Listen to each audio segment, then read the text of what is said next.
அந்த மாதிரி அண்ணா என்கின்ற நல்ல பசுமாடு மேல உட்கார்ந்து இருக்கக்கூடிய காக்காவாகத்தான் இன்னைக்கு டிஎம்கேவனுடைய ஆட்சி இருக்கு. அண்ணாவை பற்றி எதுவும் முழுதாக தெரியாமல் அண்ணாவை பற்றி திமுக பேசி வருவதாக பாஜக முன்னாள் மாநில தலைவர் அண்ணாமலை குற்றம் சாட்டியுள்ளார். வெஸ்ட் பெங்கால் போறாங்க. வெஸ்ட் பெங்கால்ங்கிற வார்த்தை எவ்வளவு பயன்படுத்தி இருக்கிறோம்னா, ஒரு டிரான்ஸ்போர்ட் காரிடார் ஒன்று இருக்கு, ஒரு ஹைஸ்பீட் நெட்வொர்க் சிலிகுரியிலிருந்து வாரணாசி இருக்கு. இப்ப அசாம் போகுது. எத்தனை முறை அசாமை பயன்படுத்தி இருக்கிறோம்? இதுக்கு பாண்டிச்சேரி போது பயன்படுத்தி இருக்கிறோமா, கேரளா போது பயன்படுத்தி இருக்கிறோமா?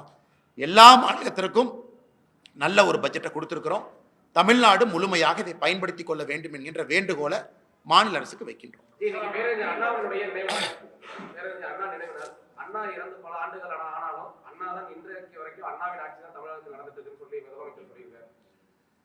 பேரறிஞர் அண்ணா அவர்கள் மிக முக்கியமான தலைவர்.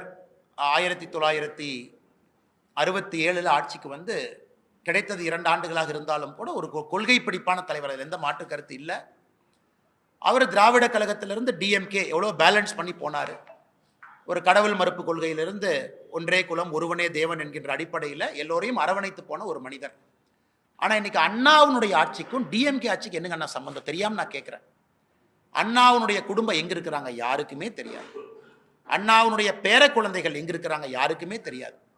இன்னைக்கு அதே அண்ணா ஆட்சியை நாங்கள் பின்பற்றோம்னா இது எப்படி இருக்குனாங்கன்னா, அந்த மாடு மேலே காக்கா உட்காரும், நல்ல பசுமாட்டு மேலே காக்கா உட்காரும். இந்த பசுமாட்டு மேலே இருக்கக்கூடிய உனியெல்லாம் அந்த காக்கா கொத்தி கொத்தி சாப்பிடும். அந்த மாதிரி அண்ணா என்கின்ற நல்ல பசுமாடு மேலே உட்கார்ந்துருக்கக்கூடிய காக்காவாகத்தான் இன்னைக்கு டிஎம்கேவனுடைய ஆட்சி இருக்கு.